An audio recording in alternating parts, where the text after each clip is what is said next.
You're threatening my friend with revenge porn? Then I'll destroy your entire life, step by step. Hi everyone, my name is Jacob. I'm 27 years old. I have a very close friend.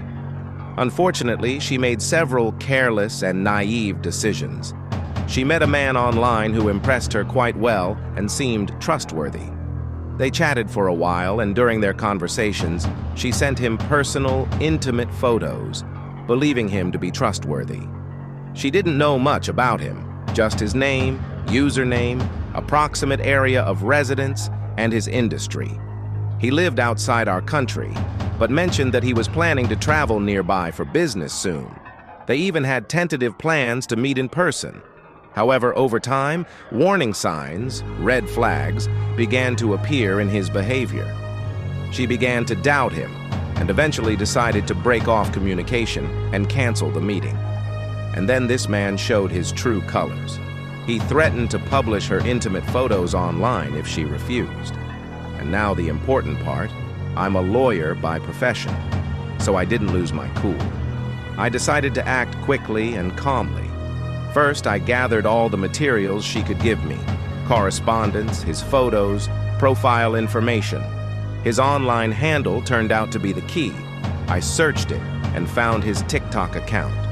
From there, I easily navigated to his Instagram, where he posted photos under his real name.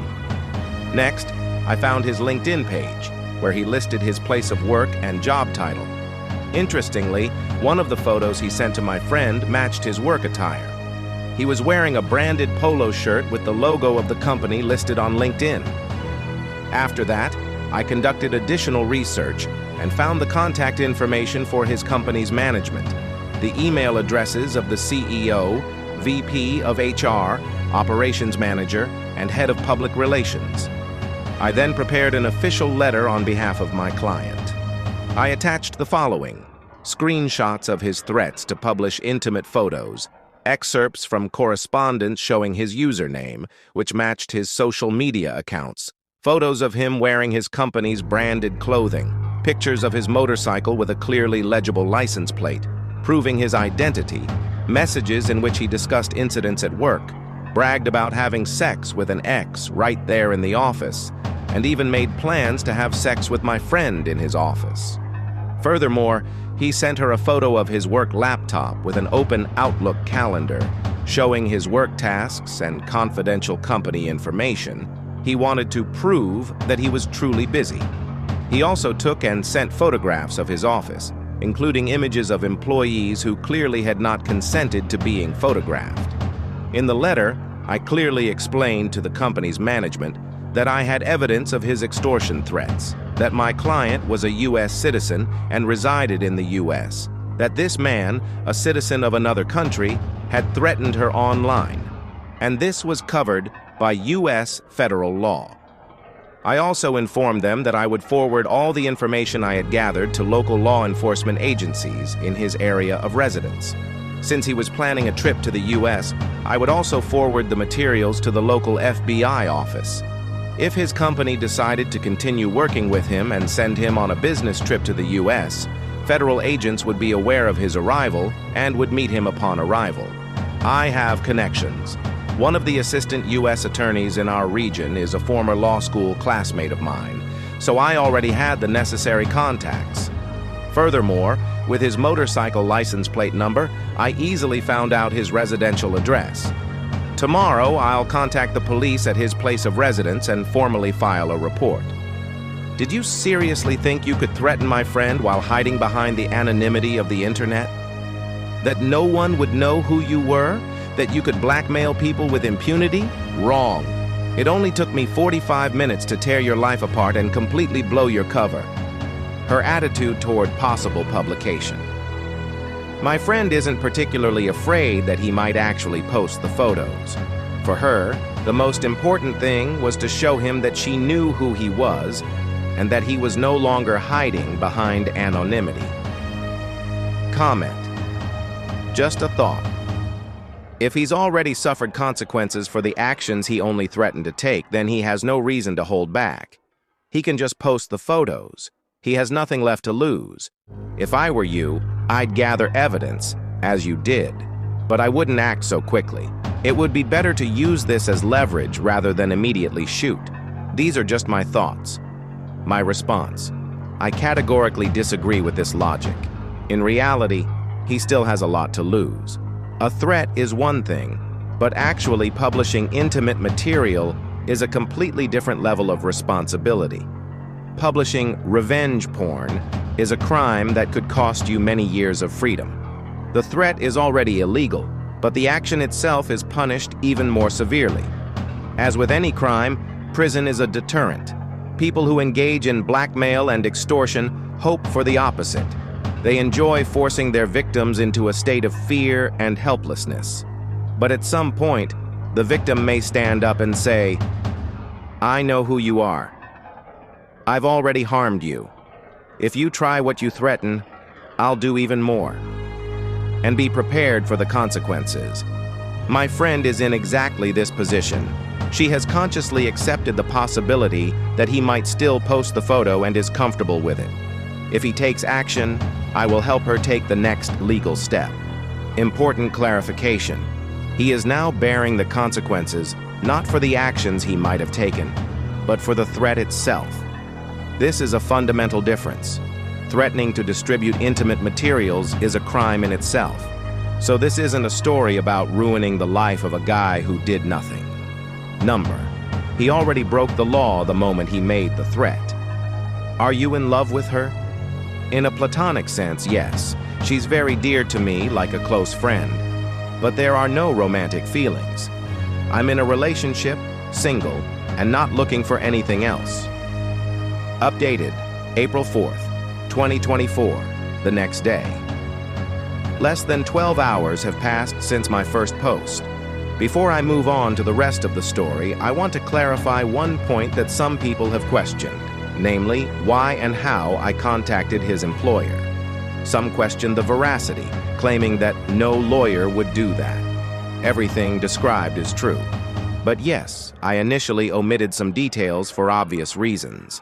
Some of the information that clearly identified him was not published publicly. Many people have asked, would a lawyer really write to an employer? Answer: it depends on the situation.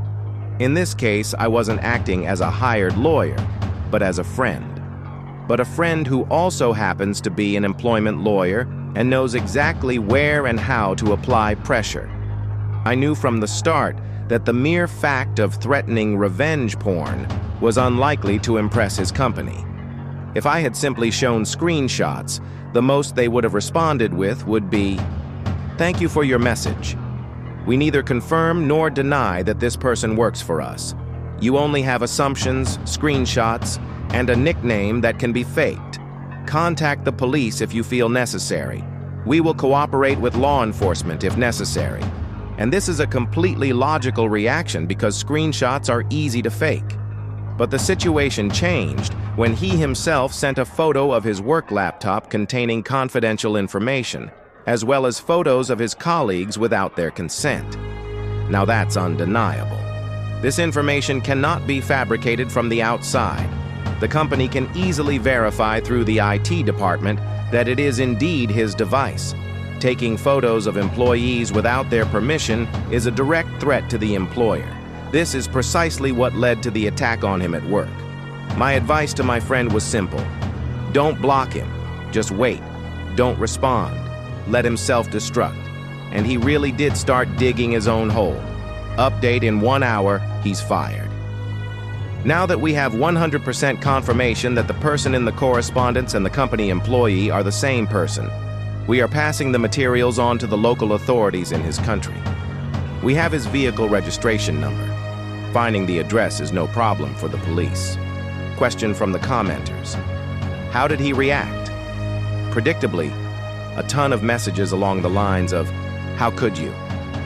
That's not what I meant. I didn't do anything." Reader reaction: as soon as I read about the photo of the work laptop and the employees, I knew he'd be fired without a fight. My response: I'm honestly surprised by comments along the lines of "no lawyer would do that." Seriously? You're threatening my friend, giving me a tool to crush you, and you think I won't press the button? Why do lawyers act this way? Some were surprised that I simply sent an email. But that's essentially the first step in 90% of legal processes. You explain what happened. You tell them what you expect from them. You explain what will happen if they don't respond. And point number 3 is almost always more persuasive than number 2. Conclusion: he tried to blackmail someone thinking he was getting away with it, but anonymity quickly crumbled and the legal system was activated. And now he hasn't just gotten what he deserved. He faces consequences on all levels: personal, professional, and legal. Here's an expanded and reworded version of the text, preserving the meaning, but more expansive and literary. In reality, the vast majority of work lawyers do isn't about dramatic legal battles, but rather about much more down-to-earth actions: writing well-written letters, negotiating, and finding compromise solutions that satisfy both parties.